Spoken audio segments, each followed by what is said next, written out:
Well, hello. This seems a little bit weird, me talking into a camera without any interaction with people's faces, but at the same time it's a bit better than a Sunday morning, because at least this way I can't see who's nodding off to sleep or not, so there you go, that's just a joke. There's lots of new ways that we're going to be looking at connecting in the life of the church over the coming days and weeks. And the elders were talking about this on Tuesday, and as well as doing our main Sunday messages, we also thought it'd be good to do a few more updates as we go along. The word unprecedented has been used more than we've ever heard it before over the last few days and weeks, and this month as well for us as a church, with flooding and the move to different venues and to the Monkmoor building and all that sort of stuff. It just seems to be a massive time of upheaval, and yet at the same time we know without question that we are in God's hands. But if we look around us, I'm sure you're reading the media, panic buying in the shops, and the sense of sort of confusion and panic amongst people not really being sure of what's going to happen, a real sense of turbulent times and difficulty. And it's becoming really personal as well. So, you know, what was something in China or in Italy suddenly becomes something that affects each and every one of us in different ways. It's become more local as well. So the first person to die in Shrewsbury was earlier this week, and that was on Wenlock Road in Shrewsbury, which is the same road that my mum lives on, and she's in one of the at-risk categories. So it goes from being something you watch happening somewhere else, and suddenly it's on the street that I grew up, and people have real concerns for friends, for family members, for themselves. Many of you watching this now will be at home. Maybe you have some symptoms yourself, maybe you're self-isolating. I know there's a number of people from the church in that category. Maybe you're in one of the at-risk categories, and so there's that sense of sort of apprehension that comes from that. I think most of us now are socially distancing in some ways. For some of us, our work environment has been turned upside down, especially those working on the frontline services, working in health and other frontline services. I mean, we just can't imagine. You're so in our prayers. We love you guys and what you're doing. It's affected most of our workplaces. For many of us as well, there's sort of concern over how this is going to work out economically, how this is going to work out socially for us, our jobs, our families, our income.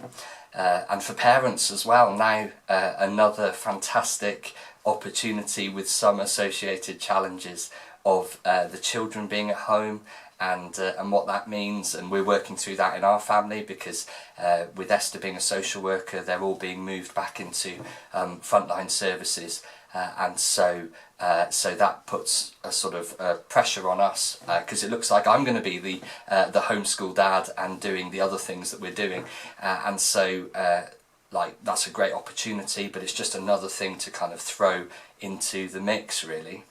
So there's different ones of us who are affected in so many different ways, and I think the overarching question is, what is our response going to be? How can we actually walk through these times together? And one thing that is really sure is that our society has been shaken to the core, and all of the trappings, if you like, of Western life, of leisure, pleasure, provision, all of the things that we guaranteed would happen, that we expected, full supermarket shelves, right the way through to other things. It feels like everything is being shaken. And this is the moment for those of us with an eternal security, with a firm foundation, with people who are putting our trust in something so far beyond the things that we see around us. This is our moment to really reach out and show love in a world that is confused and hurting. The news can feel a little bit overwhelming, but so is God's love and his faithfulness to his people. I've made the personal choice. I've tried to keep a track of the news. I'm still keeping a bit of an eye on it, but I'm not looking at it all the time now, because it just feels too overwhelming almost. I want to follow the government's advice. But really, I want to make sure that my thought life, my emotional life, is really reaching out to and finding my strength in the arms of God and in his truth and in his promises.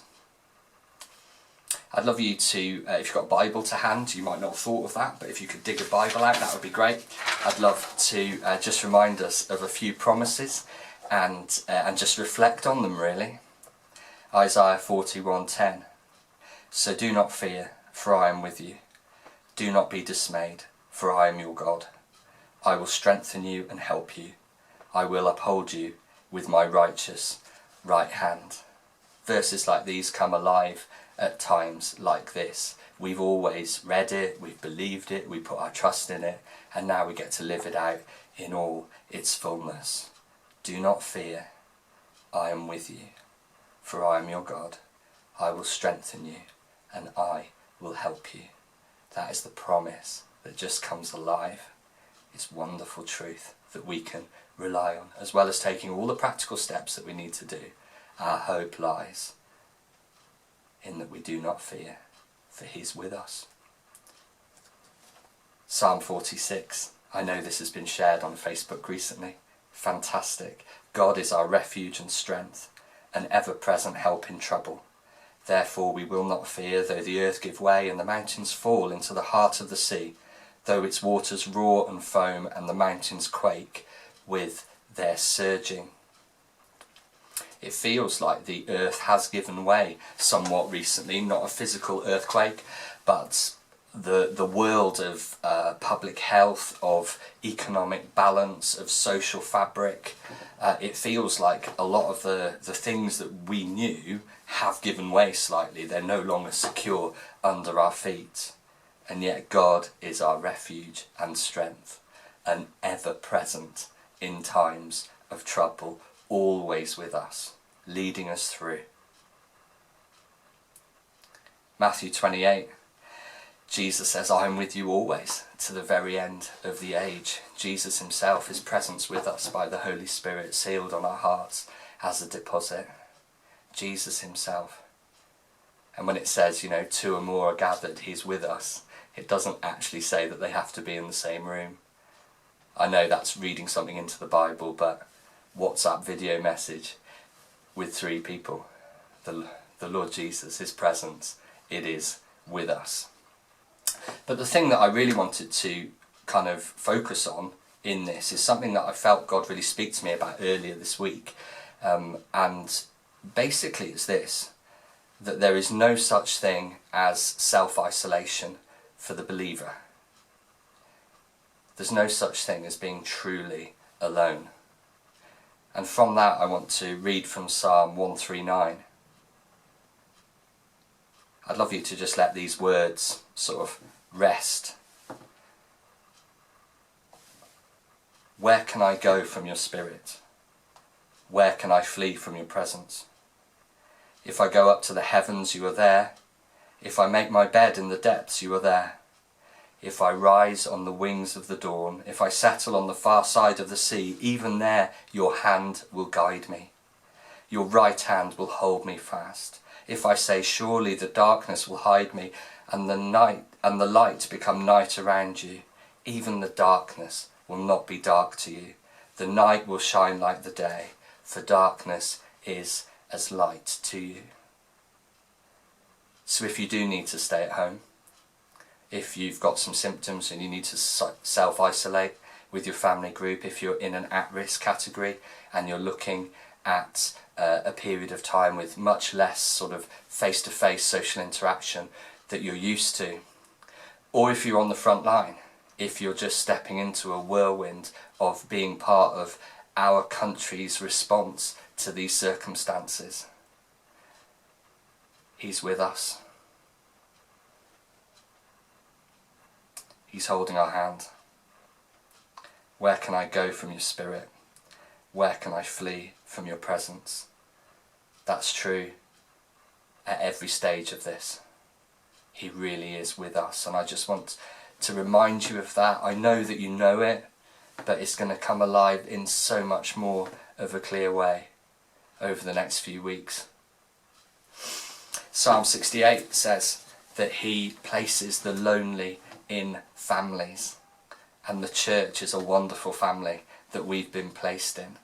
And as we might feel sort of lonely at this time, actually we've been placed into a family, and we can bring so much of the love and the kindness and the encouragement that God shows to us. We can share that with one another. Now, the last few weeks has shown us, without any question, that the church is the people, not the buildings.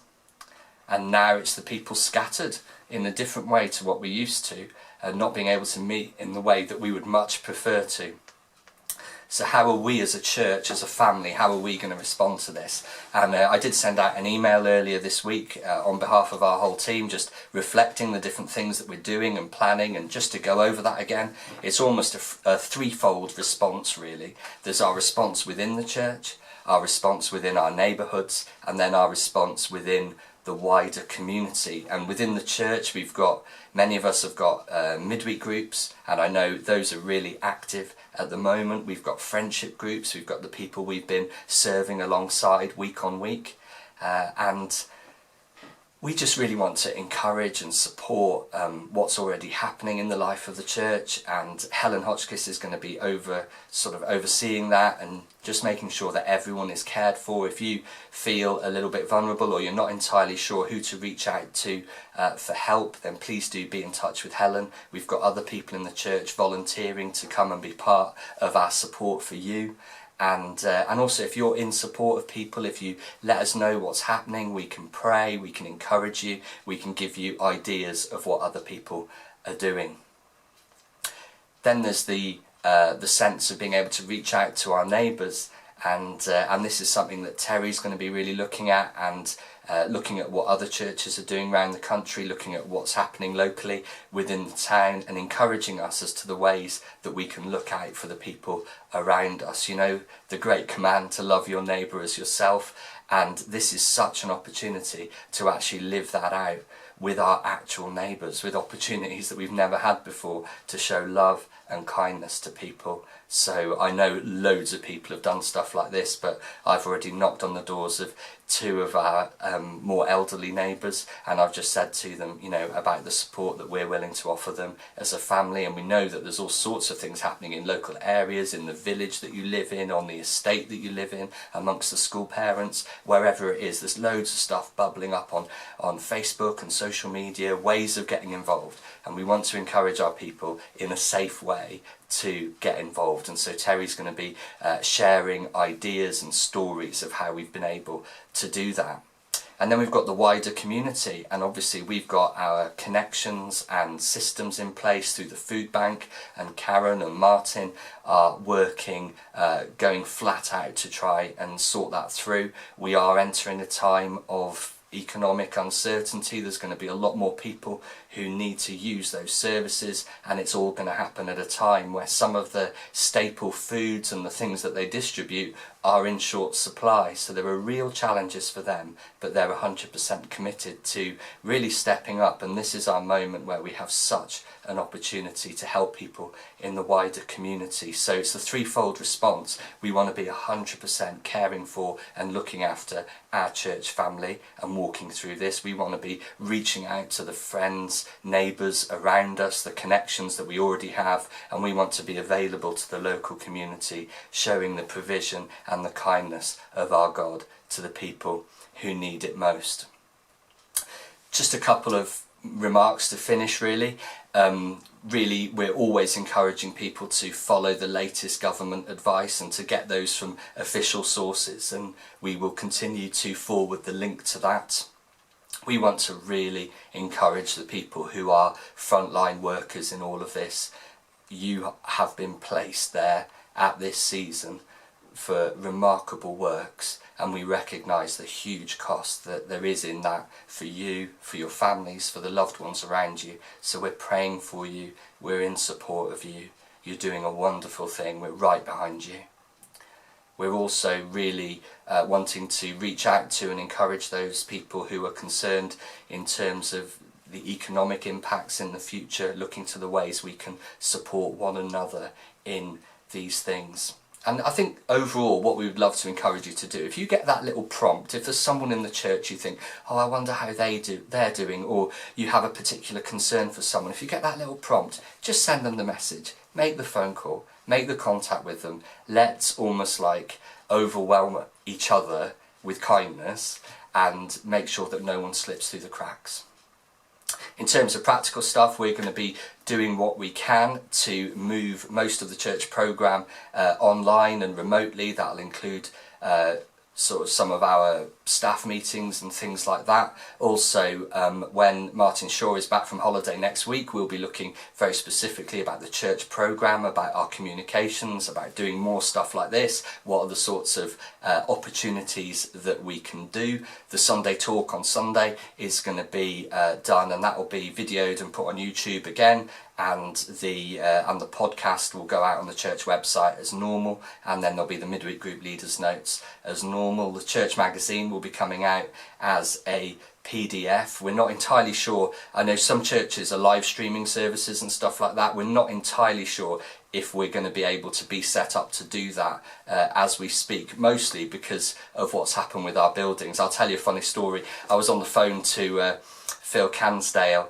who leads Trinity Churches in Meal Brace this week, and we were just comparing notes of what was happening and sharing ideas, and he said that they were live streaming their Sunday morning service, and I just said, oh, okay mate, just rub it in, look at you with your, oh, we've got a building that didn't flood that we can still use, and we had a bit of a laugh about that.